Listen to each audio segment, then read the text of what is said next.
18 horas.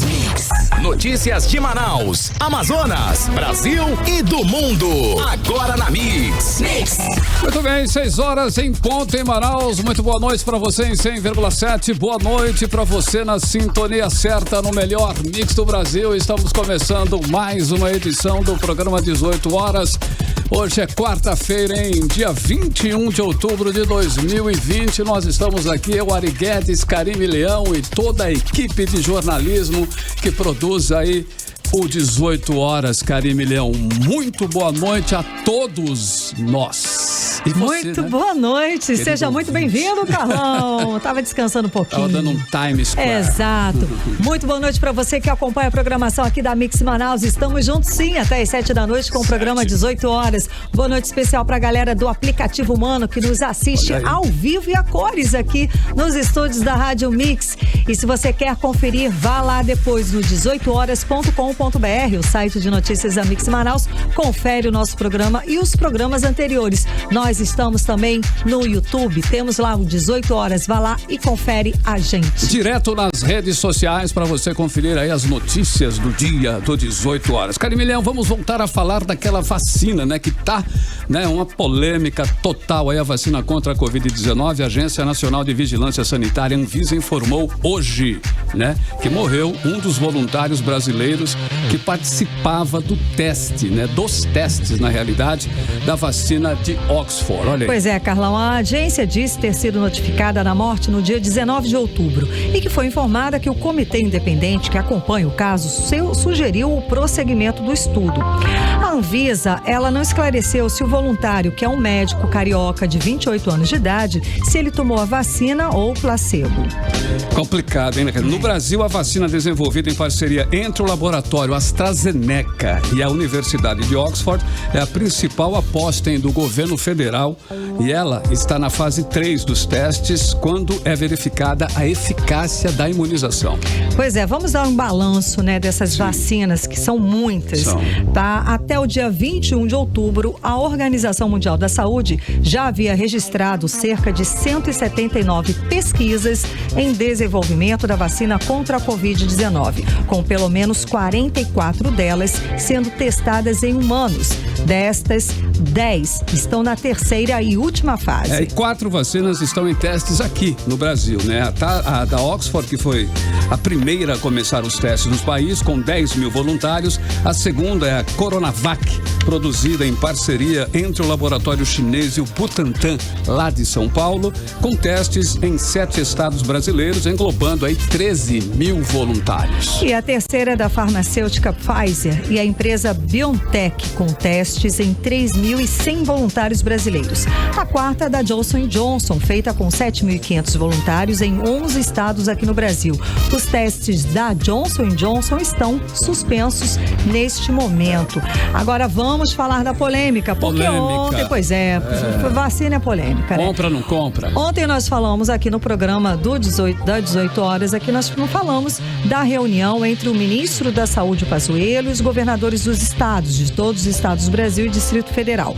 O ministro Pazuello disse que o governo federal iria comprar as doses da vacina que está sendo desenvolvida em São Paulo. Mas hoje, Bolsonaro disse que não. O presidente desautorizou o acordo sobre a vacina chinesa que está sendo desenvolvida em parceria com o Instituto Butantan de São Paulo. Então, essa polêmica entre ele, o governador de São Paulo, foi o tom do dia, né? Compra ou não compra? O presidente foi lá e falou que não. Enquanto não estiver nada acertado, não vai comprar. E quem autoriza é o presidente da República e disso ele não abre mão. E ponto final. O presidente Jair Bolsonaro. 6 horas e 4 minutos em Manaus. Você está em boa companhia, hein? Nós também com você. 18 horas do ar, a partir de agora até às 7, a informação aqui no melhor Mix do Brasil. Você está ouvindo 18 horas. Olha, mesmo com o governo do Amazonas insistindo em negar que Manaus esteja enfrentando a segunda onda da pandemia de Covid-19, o número de pacientes internados com diagnóstico confirmado ou suspeito de Covid-19 em Manaus atingiu patamares que não eram vistos desde o início do mês de julho. O aumento é de 91% em apenas 2 meses. Exatamente, Carlão. No dia 20 de agosto, eram 222 pacientes internados. Agora, 2 meses depois, o número é de 425. E só para efeito de comparação, em 20 de outubro, 365 pacientes do total de internados tinham diagnósticos confirmados para a Covid-19, enquanto que 64 eram pacientes suspeitos. E as internações no interior do estado também apresentaram aí um crescimento significativo em relação ao mês de setembro, ainda que com números bem menos elevados. No último dia 11 de outubro, por exemplo, os municípios do interior registraram 13 novas internações de pacientes, quando a média nos meses anteriores era de 8 ou 9. Mas quem tem mais informações sobre esse pico no número de internações é a repórter Júlia Gomes. O aumento no número de novos casos de Covid-19 foi confirmado na semana passada pela própria diretora-presidente da Fundação de Vigilância em Saúde, Rosemary Pinto, durante coletiva virtual. Quando nós analisamos a nossa curva, nós percebemos aí que nós tivemos uma redução muito grande nos meses de junho, agosto e agosto, mas a partir da segunda quinzena de setembro, principalmente, nós passamos a ter um crescimento no número de casos no estado, principalmente na cidade de Manaus. Dados dos boletins diários da FVS mostram que o número de pessoas internadas com casos confirmados ou suspeitos de Covid-19 cresceu significativamente nos últimos 2 meses. Exemplo disso são os números apresentados no boletim divulgado na terça-feira, 20 de outubro, com 425 pacientes internados, que quando comparado com os números do dia 20 de agosto, eram 222 internações, que quando comparado com os números do dia 20 de agosto, eram 222 internações, ou seja, em 2 meses houve um crescimento de 91,4% no período. E as autoridades de saúde apontam a baixa adesão às medidas preventivas contra o novo coronavírus como uma das causas para esse aumento. Um outro fator apontado é a antecipação do período chuvoso, agravando as síndromes respiratórias agudas graves, causadas por outros vírus como o H1N1 e a influenza B, e que podem influenciar no quadro de internações por Covid-19, como explica a Rosemary Pinto, da FVS. Como esses vírus, eles apresentam as mesmas manifestações iniciais de Covid. Esses vírus também, H1N1, influenza B, vírus sincicial respiratório, eles também fazem formas graves, eles também levam a síndrome respiratória aguda grave e eles podem ser confundidos com Covid. Então, os próximos meses, nós certamente teremos o aumento da circulação desses vírus que coexistirão com Covid. Júlia Gomes para o 18 horas. Bom, é fato incontestável que as internações apresentaram crescimento e isso deve ser observado atentamente pelas autoridades. Afinal, as mortes continuam acontecendo em números significativos e já são mais de 4.360 mortes por complicações provocadas pela doença. E o número, de novos casos continuam muito elevados ainda. É fato também que a Covid, na fase atual, está menos letal do que nos meses de abril e maio, mas é uma doença ainda desconhecida e as sequelas aparecem de forma diferente. Esse é que é o detalhe para cada pessoa. O ideal mesmo seria evitar a explosão de casos e isso depende do governo, da prefeitura e de você, de mim, do cidadão, de todos nós, né? Cada um tem que fazer a sua parte nesse momento tão delicado. Isso porque já são mais de 152 mil casos confirmados da Covid-19 aqui no estado do Amazonas. Fora os que tiveram a doença, numa forma branda e que não fizeram os testes, ou seja, não entraram para os registros oficiais. E outro dado que chama a atenção para o aumento de internados aqui na capital é que no último dia 16, por exemplo, Manaus registrou nada menos menos que 34 novos pacientes internados. Número tão alto não era registrado desde 22 de junho, quando houve 46 novas internações. E vale lembrar, né, que o recorde de pacientes hospitalizados em apenas um dia é de 105, nos dias 22 de abril e 4 de maio. Então, até o momento, nunca é demais lembrar, nunca é demais falar, né, que as orientações sanitárias são evitar aglomerações, usar máscara facial, lavar sempre as mãos com água e sabão ou usar o álcool em gel. Afinal, nós não temos ainda uma vacina, né, comprovada contra a Covid-19. Você está ouvindo 18 horas. Bom, ainda abordando o tema saúde, o câncer de mama, hein? É o segundo tipo mais frequente no mundo e o mais comum entre as mulheres.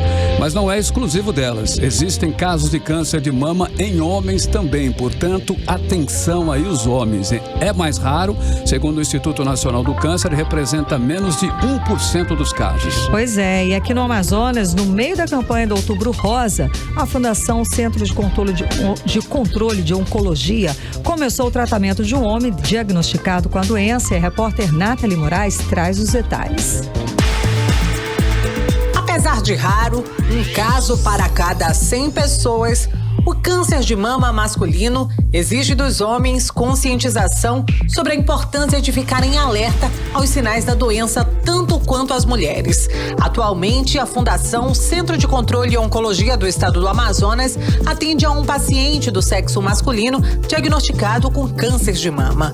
O pedreiro Cleudemir Rodrigues, de 56 anos, descobriu a doença após sofrer uma queda no trabalho. No acidente, ele lesionou o quadril, o que levou a procurar atendimento médico. Durante o atendimento para avaliar o quadril, o médico percebeu um nódulo na mama direita do homem. Ele foi encaminhado para a FCCOM e a suspeita se confirmou. Quando eu cheguei aqui, o doutor falou sobre isso aí, que era câncer de mama, e eu fiquei olhando para ele, né? Disse, não se preocupe, que a gente vai fazer o mais rápido a cirurgia para retirar esse negócio do símbolo. Não ligava muito para isso, depois eu vi que estava crescendo isso aqui. Aí só que eu não ligava para isso.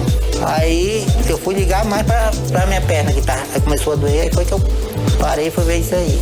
Aí fui no hospital, de lá do hospital me mandaram para cá para ser Com o diagnóstico de câncer, o tratamento no quadril ficou em segundo plano. A cirurgia para a retirada do nódulo foi realizada em fevereiro deste ano e atualmente, Cleudemir faz sessões de fisioterapia para preparar para as outras fases do tratamento. A fisioterapia atua nas diferentes etapas do tratamento de câncer e é um grande auxílio na recuperação dos pacientes que fazem cirurgia para a retirada da mama.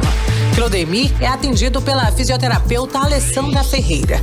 Ela conta que com a fisioterapia, os pacientes estão mais preparados para seguirem para as novas etapas do tratamento, como a radioterapia. Seja homem ou mulher, mas esses pacientes por a continuidade do tratamento. No caso do seu Cleudemir, ele apresenta então uma sequela pós-cirúrgica normal ali por causa da cicatrização, das dores pós-cirurgia. Já está hoje 100% encaminhado para iniciar a radioterapia dele. O câncer de mama atinge os homens por causa da presença do tecido mamário por trás do mamilo, mesmo não sendo a mesma quantidade encontrada nas mulheres. Por isso, é importante que os homens também fiquem atentos para qualquer alteração nessa região do corpo. Nathalie Moraes, para o 18 horas. Exatamente, senhores. Fica aqui o alerta, porque muitas pessoas não sabem que os homens também podem ter câncer de mama. E para os homens fica ainda mais complicado, porque eles resistem ir ao médico, né? As mulheres tradicionalmente são mais cuidadosas, são mais atentas com a história dos médicos. Os homens não, né? Então eles precisam sim ir ao médico, fazer exames e fazer tratamento. E as campanhas também, né, Karine? São bem mais direcionadas para as mulheres, né? Também, né? Mas temos aí o Novembro Azul também, já direcionado. Dá uma geral, né? Já para dar uma geral, sim. Então, senhores, vamos lá. Todo cuidado é pouco e a prevenção, nesse caso, também é a melhor solução para evitar complicações maiores. Você está ouvindo 18 horas. O governador Wilson Lima está na linha de fogo da Polícia Federal e dos órgãos de controle e não há mais quem o defenda. Na Assembleia Legislativa, os deputados governistas não saem mais em defesa do governador com as novas descobertas da Polícia Federal nos desdobramentos da Operação Sangria. O governador está só. Poderíamos dizer também que o rei está nu com as mãos no bolso, né? Seja na tribuna da Assembleia ou nas entrevistas para os jornalistas, os parlamentares governistas que ajudaram a enterrar o impeachment do governador e do vice agora fogem do assunto. Vamos conferir os detalhes desta história agora na reportagem de Cíntia Blink. Mais um dia que os deputados da base do governo ficam calados quando o assunto Operação Sangria ganha o plenário. Tanto na sessão quanto nas entrevistas para os jornalistas, os defensores do governo Wilson Lima se mantêm em silêncio. Essa timidez dos parlamentares governistas começou depois que o governador do Amazonas foi apontado como líder de um esquema criminoso que levou à compra dos ventiladores pulmonares superfaturados. E quem acusa é o vice-governador Carlos Almeida Filho e o ex-secretário de Saúde Rodrigo Tobias. Os dois em depoimento para a Polícia Federal, que vazou para a imprensa e foi parar na mídia nacional. Mas se preferem não falar, eles escutam. Isso porque os deputados de oposição não deixam o tema morrer e provocam a maioria, como fez o deputado Wilker Barreto. Ora, o agente público ou político, quando tem conhecimento de algum indício de irregularidade, é sua obrigação de ofício investigar. Na primeira fase da Operação Sangria, nomes idênticos aos de alguns parlamentares da base foram encontrados em um papel no gabinete do governador, com o percentual 5%, riscado em um canto da anotação. Os nomes eram Joana, Maiara, Saulo, Terezinha, Roberto, Abdala, Carlinhos e o apelido Belão. Cíntia Blink para o 18 horas. É também muito difícil defender um governo mergulhado na lama com tantas denúncias de corrupção. E mais difícil ainda quando o próprio governador, Wilson Lima, é acusado pela Polícia Federal e pela Procuradoria-Geral da República de ser o líder de uma organização criminosa que rouba recursos da saúde. Mas os deputados que votaram contra o impeachment deveriam manter a coerência, pelo menos, né, e defender o governador. Pular do barco nesse momento é, no mínimo, vergonhoso. Karine, mas os deputados, eles estão calados, quietinhos, né, na encolha ali, bem na boa, porque há notícias de que na próxima operação alguns dos deputados vão ser alvos da Polícia Federal. Então, silêncio. Aquela lista dos 5 encontrada no gabinete do governador com nomes de 8 deputados está sendo, sim, investigada. E em breve poderemos ter aí novidades, né? Inclusive deve ser isso, né? Que eles temem. Então, opa. Pois é, Carlão, mas não tem mesmo como defender, né, um governo desse, né? O governador Wilson Lima e o vice Carlos Almeida foram eleitos com ampla maioria dos eleitores dos votos, das pessoas que apostaram na tal da nova política e que agora, com menos de 2 anos de mandato, são um fracasso absoluto. Não tem outro termo, né, para classificar. É uma rejeição recorde. Enfim, uma decepção generalizada. Na realidade, não dá mais, né? Para o bem do nosso estado e para o bem deles mesmos, o governador e o vice deveriam, né, pedir para sair, renunciar ao cargo. É o mínimo que poderiam fazer no momento. Esse governo está atrasando, né, o desenvolvimento do Amazonas e aí de leve massacrando a população. Já deu, tá bom, ok. Você está ouvindo 18 horas. Tem mais bronca aí, viu, Carlão? Sim. O Sindicato dos Professores e Pedagogos de Manaus abriu debate na Assembleia Legislativa do Amazonas sobre a instauração da CPI da educação. E os professores pediram que os gastos do governo Wilson Lima com a educação em plena pandemia e prováveis desvios sejam apurados. Os detalhes com o Diné Araújo. Os Professores e pedagogos de Manaus estão decididos a pressionar os deputados do Amazonas a abrirem investigação dos gastos da Secretaria de Educação do Estado no governo Wilson Lima. Em uma sessão de tempo no grande expediente da casa ontem, o Asprom Sindical, que representa a categoria, pediu a investigação para apurar os gastos com a educação pública estadual do Amazonas, conforme o diretor de comunicação do sindicato, Lambert Melo. Nós entendemos que há muitos indícios de que desvios de verbas estão acontecendo na Secretaria da Educação. Já temos o fato que deu origem à criação da CPI lá na Assembleia Legislativa, que foi o caso do transporte escolar e também da merenda escolar, que estão no documento lá originários da criação da CPI. Na defesa do pedido de CPI, a direção do sindicato alegou também que já virou uma prática comum da SEDUC fazer compras sem licitação a preços exorbitantes, principalmente nesse período de pandemia.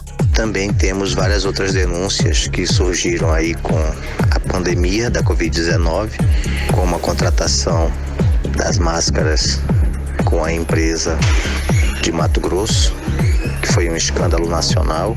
Também agora a contratação da Barça, uma enciclopédia virtual. E, além disso, nós temos notícias de que há muitos recursos do Fundeb que estão sendo represados, que não estão sendo utilizados devidamente, porque nós não tivemos reajuste salarial neste ano, visto que tem uma lei que congela as datas bases dos professores. Pelas máscaras gigantes que viraram memes e motivo de vergonha nacional, o governo do Amazonas pagou mais de R$2 milhões. Para que os alunos consultem online a enciclopédia Barça, foram pagos mais de 18 milhões. Segundo os professores, há motivo suficiente para acreditar que existe desvio na educação, como os R$10 milhões gastos com o protocolo de segurança que não impediu educadores e alunos de serem contaminados por Covid-19. Então, todos esses motivos nos levam a crer que está tendo realmente desvio, corrupção, e por isso nós fomos exigir lá na Assembleia Legislativa que não só o presidente da casa, o deputado Josué Neto, mas todos os outros deputados coloquem essa CPI para funcionar imediatamente. E nesse sentido que a gente possa ter as investigações a respeito de todas essas denúncias. Assim como aconteceu na CPI da Saúde, que descobriu vários ilícitos e demorou para sair por causa da tentativa dos deputados governistas de não permitirem a investigação, a CPI da Educação depende apenas de uma assinatura para que seja instalada. Odneia Araújo para o 18 horas. Bom, a CPI da Saúde acabou, hein? Mas deixou o relatório final. Agora, ex-membros da comissão entregam o documento para os órgãos de controle para que eles continuem, sim, a investigação que começou na Assembleia Legislativa do Amazonas. Exatamente, Carlão. Olha, todo o material foi encaminhado para a Procuradoria-Geral do Estado e hoje os deputados, delegado Péricles e Fausto Júnior, foram ao Ministério Público Federal com o relatório nas mãos. Vamos conferir os detalhes agora na reportagem de Cíntia Blink.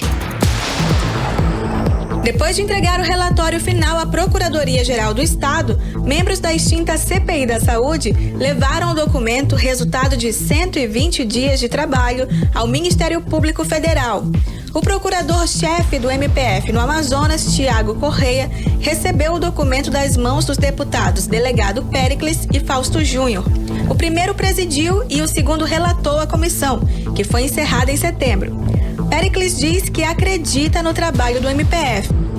Isso é importante, por quê? Porque nós temos confiança, inclusive, no Ministério Público Federal, na Polícia Federal, no desenrolar e no aprofundamento das investigações para que realmente se impute a responsabilidade e corrija tantos erros que nós, na CPI da Saúde, encontramos na gestão da saúde. E Fausto Júnior entende que os órgãos de controle vão dar continuidade à investigação que começou na CPI da Saúde. Temos a fé que esse trabalho vai continuar agora nas mãos dos órgãos de controle. Os parlamentares pediram que o órgão fiscalizador faça uma análise detalhada das informações e conclusões apontadas pelo relatório sobre a aplicação de verbas federais na saúde do Amazonas. Agora, o procurador-chefe explicou que o relatório vai ser registrado e automaticamente distribuído pelo sistema de ofício ligado ao Núcleo de Combate à Corrupção, o NCC, que vai analisar os dados e decidir as medidas de apuração que vão ser adotadas. Seguindo a agenda, o deputado delegado Péricles diz que o relatório da CPI da Saúde será entregue para outros órgãos de controle, como o Ministério Público do Estado, o Tribunal de Contas do Estado e da União e, por fim, ao Superior Tribunal de Justiça. Cíntia Blink, para o 18 horas. 18 horas. Economia. E amanhã vamos ter mais uma reunião do Conselho da Administração da Suframa. Serão avaliados 20 projetos industriais e de serviços, sendo 7 de implantação e 13 de ampliação, atualização ou diversificação. Esses projetos totalizam investimento de 587 milhões de reais e a geração de 924 postos de trabalho nos 3 primeiros anos de funcionamento. Pois é, Carlão, e por causa da pandemia, o evento vai acontecer por meio de videoconferência e vai poder ser acompanhado em tempo real no canal oficial da Suframa lá no YouTube. A reunião vai ser presidida pelo secretário especial de Produtividade, Emprego e Competitividade do Ministério da Economia, Carlos Costa, com a participação do superintendente da autarquia, Algaci Poulsin, e dos conselheiros integrantes de diversos ministérios, representantes de entidades de classe, além de parlamentares. 18 horas.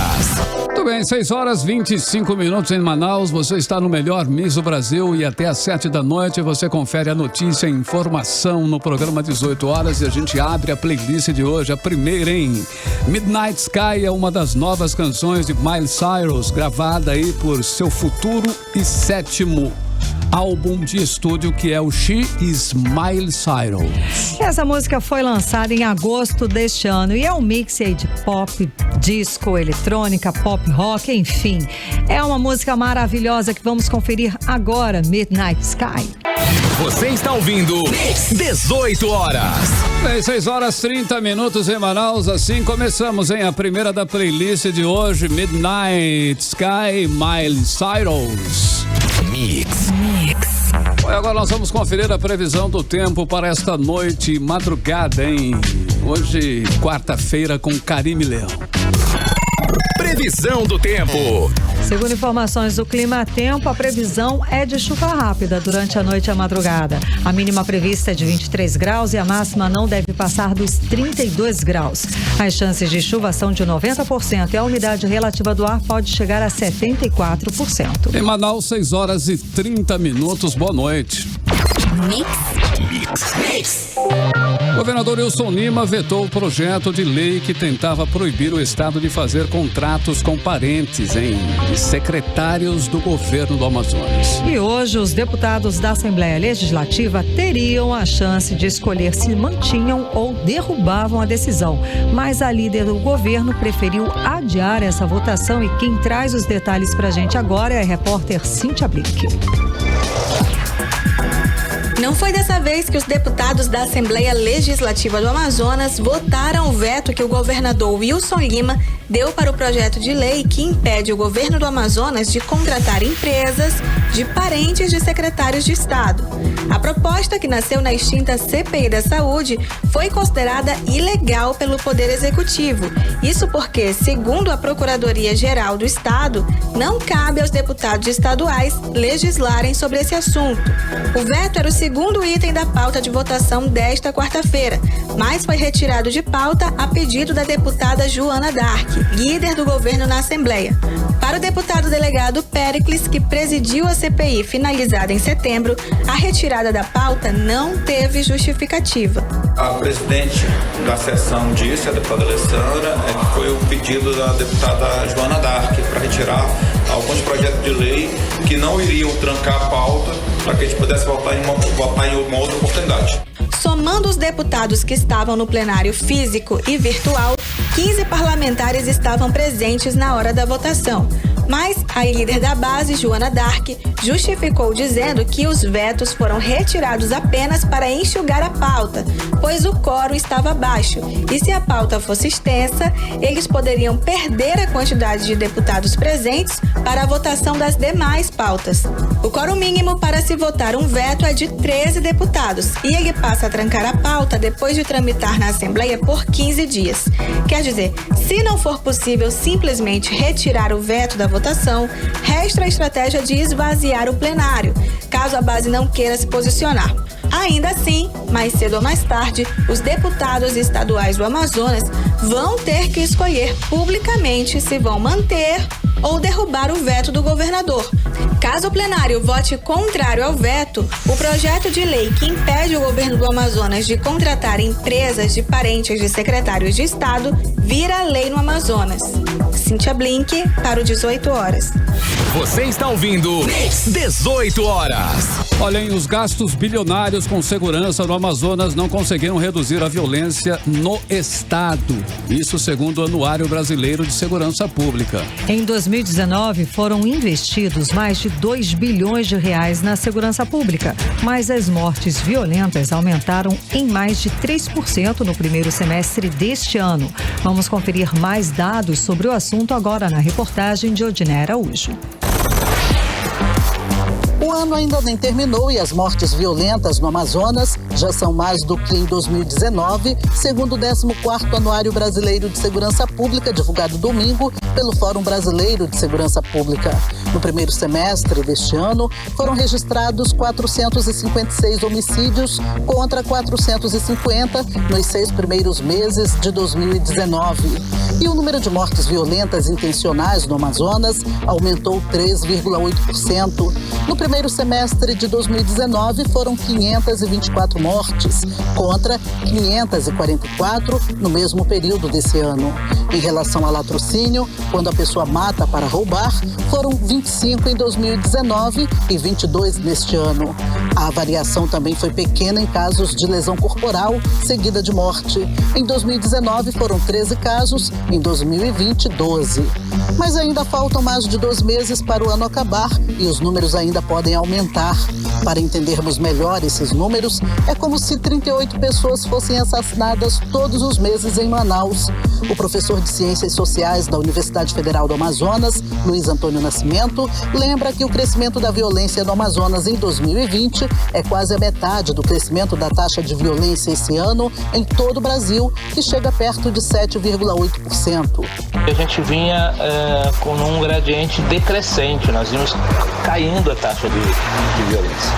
Inclusive, o governo Bolsonaro e o então ministro da Justiça, Moro, surfaram nesses números. Quer dizer, enquanto as taxas estavam caindo, eles estavam surfando nesses números, dizendo que era resultado das políticas que implementaram. O que eles não implementaram. Não tem política pública de combate à violência no Brasil nesse momento. Apesar dos números elevados na violência do Amazonas, segundo o anuário, houve crescimento nos gastos com a segurança pública no estado. Em 2019, foram destinados ao setor mais de 2 bilhões de reais, um aumento de mais de 13% em relação ao ano anterior. Em 2018, o investimento em segurança pública no estado foi de mais de 1 bilhão e 800 milhões de reais. Mas os gastos não refletem na melhora da segurança para os amazonenses e isso é preocupante, segundo o cientista social. Quem é que está ganhando com isso? Onde é que estão indo parar esses 2 bilhões de reais que estão sendo gastos com segurança pública? E por que esse volume, que é crescente, se você olhar os últimos 10 anos, todos os números apontam para crescimento, não há crise econômica na área da segurança, do ponto de vista do investimento em segurança, mas os resultados não aparecem na outra ponta. Quando você gasta 2 bilhões na saúde, você encontra um resultado na outra ponta. O cidadão que está convivendo aí com praticamente um homicídio por dia na cidade de Manaus. Odinei Araújo para o 18 horas. Você está ouvindo 18 horas. Os 62 municípios do Amazonas usaram dinheiro de precatório do Fundo de Desenvolvimento da Educação Básica, o Fundeb, para pagar despesas não enquadradas como de manutenção e desenvolvimento do ensino e o pagamento indevido de honorários advocatícios. gente. Exatamente, Carlão. Foi o que constatou a auditoria do Tribunal de Contas da União em municípios de 12 estados. Aqui no Amazonas, os recursos somam mais de 30 milhões de reais. O pagamento indevido de honorários advocatícios foi de 7 milhões de reais. O valor estimado dos precatórios do fundo é superior a 90 bilhões de reais e o volume de recursos fiscalizados foi de aproximadamente 3,7 bilhões de reais. Além do Amazonas, foram investigados os municípios do Maranhão, Piauí, Ceará, Rio Grande do Norte, Paraíba, Pernambuco, Sergipe, Alagoas, Bahia, Pará e Minas Gerais. 18 horas. Olha esse dado, hein? O Amazonas registrou mais de 4.400 dados de sífilis em apenas um ano, segundo a Fundação de Medicina Tropical. É como se 12 pessoas fossem infectadas por dia só no ano passado. E para tentar diminuir esses números de casos, amanhã acontece a campanha de testagem rápida da doença. Vamos aos detalhes agora na reportagem de Júlia Gomes. No ano passado, 4.490 pessoas foram detectadas com sífilis adquirida, que é na população em geral. É como se 12 pessoas fossem infectadas por dia só no ano passado. Em 2020, entre os meses de janeiro e agosto, já são 1.679 casos. Os números são da Fundação de Medicina Tropical. Para Renan Brotas, gerente de ST/AIDS e hepatites virais da Fundação, é preciso pensar em modos de prevenção para a população. Que é sempre orientar, sensibilizar a população a usar o preservativo nas relações sexuais. Se aparecer qualquer sinais e sintomas na região da genitália, deve procurar o UBS. E sempre fazer o teste rápido. A sífilis é uma doença de fácil diagnóstico e tratamento, com apenas um único medicamento, mas que não garante a imunidade. E é justamente aí que mora o perigo, como explica Renan Brotas. A sífilis, ela tem tratamento, ela é curável, então é de fácil diagnóstico. Então, no momento que é diagnosticado na UBS mesmo, ele vai receber o tratamento. Dependendo da fase clínica, pode ser de 1 a 3 doses. E vai garantir a cura desse paciente. Só que a cura não garante imunidade. Então, o paciente ele pode se reinfectar futuramente se manter as mesmas práticas. E pensando justamente na prevenção, nesta quinta-feira, 22 de outubro, a Fundação de Medicina Tropical realiza a campanha de testagem rápida para a sífilis, das 9 da manhã às 4 da tarde. Mas este ano, em razão da pandemia, para usar o serviço é necessário fazer o agendamento prévio pelo telefone no número 2127 3559. Medida de segurança para reduzir o número de pessoas circulando na unidade de saúde e que também garante mais privacidade aos usuários. Júlia Gomes para 18 horas. 18 horas.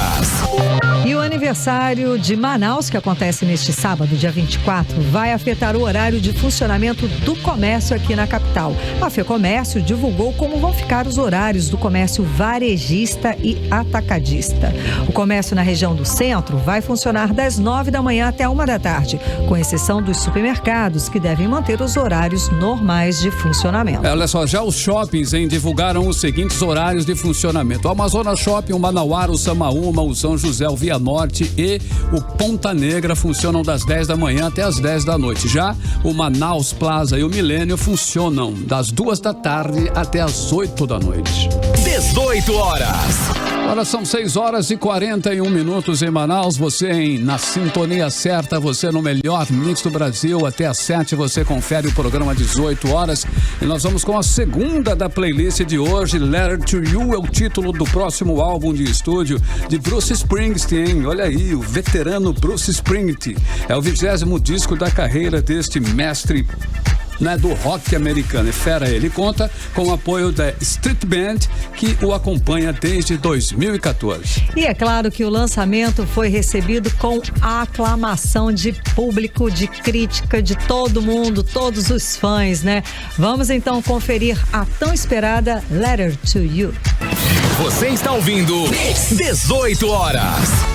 Bem, 6 horas e 46 minutos em Manaus. O programador do playlist hoje está inspirado, hein, Karine? Linda música, Bruce Springsteen, Letter to You, aqui em 100,7 no melhor mix do Brasil.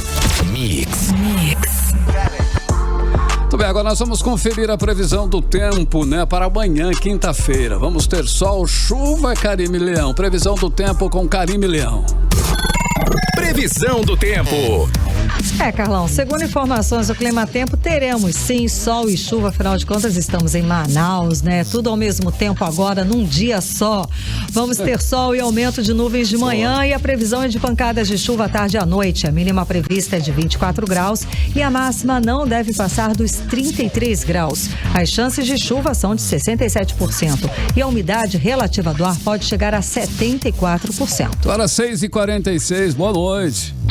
Mix. O Amazonas é o estado com o maior número de candidatos indígenas nas eleições desse ano, de acordo com o Tribunal Superior Eleitoral, hein? São 497 candidatos que se autodeclararam indígenas. O número representa apenas 4,7% do total de candidatos para as eleições municipais aqui no Amazonas. E dos candidatos indígenas, 470 estão na disputa para o cargo de vereador, 68 para vice-prefeito e 8 disputam o cargo de prefeito. E em todo o país, são 2.205 candidatos indígenas nas eleições deste ano. E a maioria deles na região norte, ou seja, o total de 927. Na sequência aparecem as regiões nordeste com 507, centro-oeste tem 366 candidatos, no sul tem 239 e lá no sudeste são 167 candidatos. 18 horas. O número de beneficiários do Bolsa Família supera o de empregos com carteira assinada em 10 estados das regiões Norte e Nordeste. Aqui no Amazonas, mais de 409 mil pessoas recebem o benefício, enquanto que 400 mil trabalhadores trabalham no regime CLT. Vamos aos detalhes com a repórter Nathalie Moraes.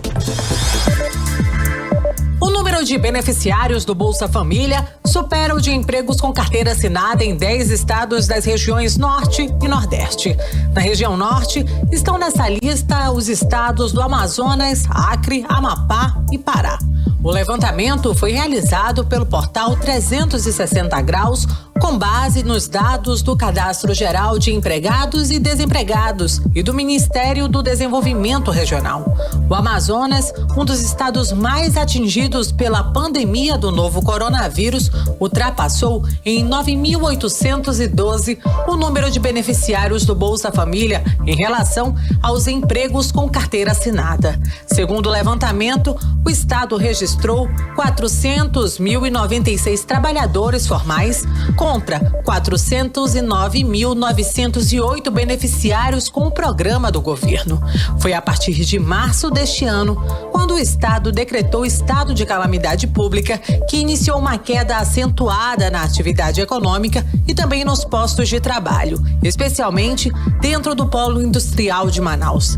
Segundo o sociólogo Carlos Lima, a pobreza no Amazonas é um problema crônico e com a pandemia, tudo piorou.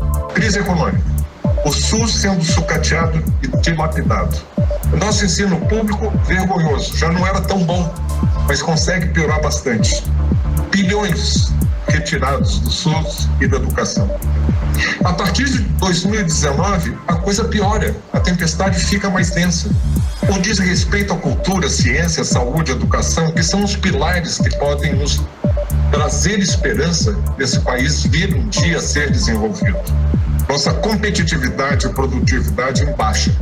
Nossos índices de desenvolvimento humano decaindo. A Covid não forjou as nossas desigualdades, apenas as descancarou de forma flagrante. E um cenário político bastante preocupante. Mesmo em meio a toda essa crise, até o dia 30 deste mês, 12,4 milhões de brasileiros receberão benefício do Bolsa Família, de R$300 ou R$600, somados à extensão do auxílio emergencial. Nathalie Moraes, para o 18 horas. 18 horas. E o incêndio de grandes proporções atingiu o galpão de alegorias do Boi Caprichoso em Parintins na noite desta terça-feira. O Corpo de Bombeiros controlou as chamas ainda na noite de ontem e as causas do incêndio ainda não foram identificadas. E o incêndio aconteceu enquanto o Caprichoso comemorava em Manaus o seu aniversário aí de 107 anos com uma live transmitida diretamente do Teatro Amazonas. Em nota, o presidente do Boi Caprichoso, Gender Lobato, agradeceu ao trabalho da terceira companhia independente de bombeiros militares e também aos policiais militares que deram suporte ao trabalho dos bombeiros e evitaram que as chamas chegassem até as alegorias e também no galpão central. 18 horas. E uma fiscalização do Procon do Amazonas apreendeu de 265 quilos de alimentos em condições inadequadas para o consumo. A ação foi na manhã desta quarta-feira num supermercado no bairro Nova Cidade, na zona norte de Manaus. Nada bom, hein? No local, a equipe encontrou diversos itens, como embalagens violadas ou datas de validades expiradas. Foram apreendidos 246 quilos de frango, além de carne vermelha, laticínios, produtos em conserva e bebidas alcoólicas.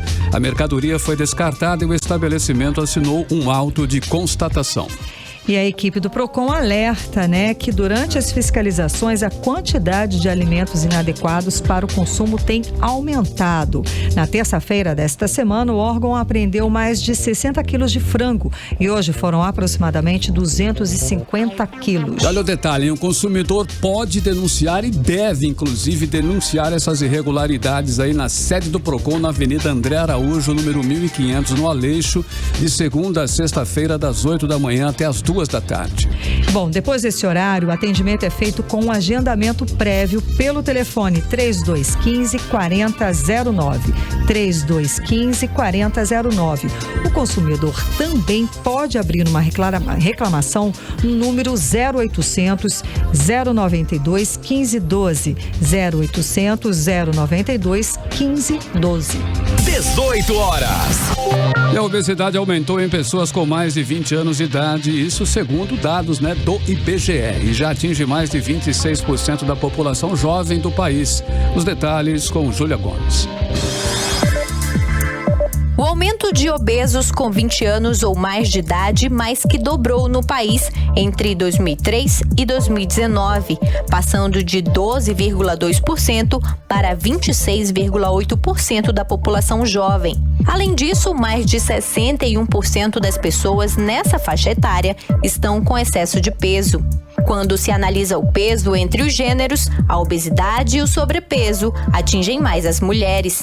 Os dados fazem parte do segundo volume da Pesquisa Nacional de Saúde de 2019 e foram divulgados hoje pelo Instituto Brasileiro de Geografia e Estatística, o IBGE.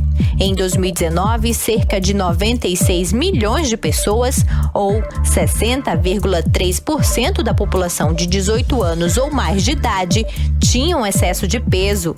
Destas, 41 milhões estavam obesas. De forma geral, as mulheres apresentaram percentuais mais elevados, tanto de excesso de peso quanto de obesidade. Entre os jovens de 15 a 17 anos de idade, 19,4% apresentaram sobrepeso e 6,7% obesidade.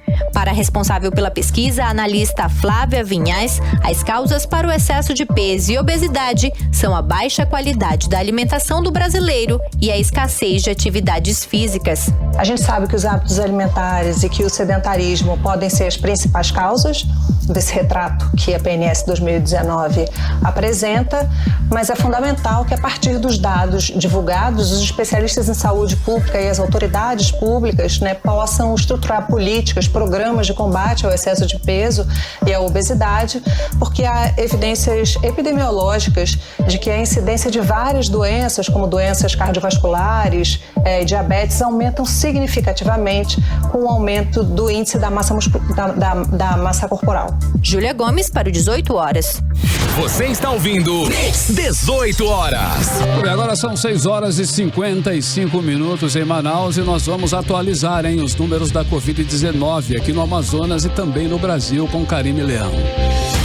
E o boletim epidemiológico da Covid-19 no Amazonas da Fundação de Vigilância em Saúde informa que nesta quarta-feira houve o registro de 1.669 novos casos da doença, somando o total para 154.465 os casos confirmados no Amazonas até esta quarta-feira. 61 pacientes seguem internados, desses 38 estão em leitos clínicos e outros 16 estão internados em UTI. Conforme o boletim, foram confirmadas 15 mortes por Covid-19, elevando para 4.371 o total de mortes no Amazonas. E no Brasil, o ministro da Saúde, Eduardo Pazuello, testou positivo para a Covid-19 hoje, nesta quarta-feira. Pazuello teve febre, mal-estar e cancelou os compromissos de agenda. O país registra hoje o total de 154.906 mortes por coronavírus, confirmadas até a 1h desta quarta-feira, segundo o levantamento do consórcio de veículos de imprensa, a partir de dados das secretarias estaduais de saúde. O país soma hoje o total de 5.276.942 casos confirmados de Covid-19. E segundo dados do Ministério da Saúde, o país tem hoje 4.721.593 pacientes recuperados da doença, recuperados da Covid-19 em todo o Brasil. Agora são 6h57. Seguimos direto para o editorial 18 horas. Editorial 18 horas. Bom, mais uma notícia hoje realça a inexperiência e a falta de competência do governo do Amazonas para resolver problemas do Estado. Os dados anuários brasileiros de segurança pública de 2020 mostram que o governo aumentou os gastos na área de segurança pública, mas não conseguiu reduzir os índices de crimes violentos. E ainda há um detalhe importante, hein? O Amazonas registrou aumento de crimes violentos em plena pandemia de Covid-19, quando o movimento de pessoas nas ruas caiu e muito. Com a pandemia, a expectativa dos especialistas em segurança era que os números iam cair, o que não aconteceu aqui no Amazonas. Até junho, o Amazonas registrou mais de 544 vidas perdidas pela violência, o que representa um crescimento de 3,8% até junho. E os gastos com segurança aumentaram 13,2%. Ou seja, algo de muito errado está acontecendo. O governo coloca mais dinheiro na segurança e os crimes aumentam. E o mais lamentável, a população não vê saída para o sofrimento diante de tanta violência. E lembra das promessas mirabolantes de quem prometeu tanto e até agora nada cumpriu. 18 horas. Ok, Karime Leão, faltam 2 minutinhos para 7, hein? Nós temos aí a saideira. Temos uma saideira, olha que bacana. Os senadores aprovaram em plenário nesta quarta-feira o nome do juiz federal do Tribunal Regional Federal da Primeira Região, Cássio Nunes Marques, de 48 anos, para ocupar a cadeira no Supremo Tribunal Federal. Cássio Nunes é o primeiro-ministro indicado ao STF pelo presidente Jair Bolsonaro. A partir da aprovação dos senadores, o magistrado está apto a ser nomeado pelo presidente tomar posse na corte. Pronto. Muito bem. Agora sim. Gente, boa noite. Obrigada pela companhia. Até amanhã. Muito bem, continue aí, né, na sintonia certa, no melhor mix do Brasil. Hoje segundou, né? Na minha cabeça quase. Já é segunda, né? Estamos no meio da semana, porque eu tô começando hoje, tá bom? Hoje é quarta-feira e amanhã é quinta, nós voltaremos com você em 100,7 com mais uma edição aí do programa 18 horas. Informações pra você aqui no melhor mix do Brasil. Você ouviu 18 horas. As notícias do Brasil e do mundo. De volta amanhã. Mix.